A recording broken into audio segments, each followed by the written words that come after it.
guys kasi nakasagad yung ship niya. Gas natin.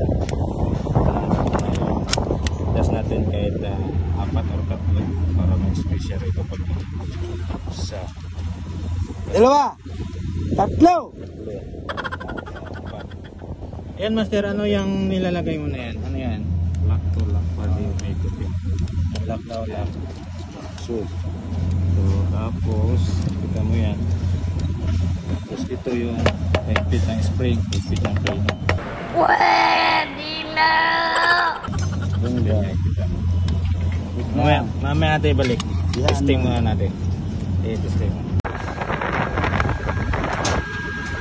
So guys, testing namin guys yung freewing spring. Kung ano guys, kasi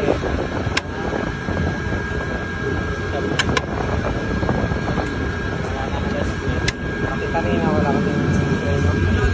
Oh, okay na guys. Pitikin mo yan, pitikin mo be, pitikin mo. Ito guys, pakinggan nyo. Pitik! Oh my God! What? Hey! Kanina kasi guys, wala eh. Oh!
Lapit lang. Yan eh, Pao.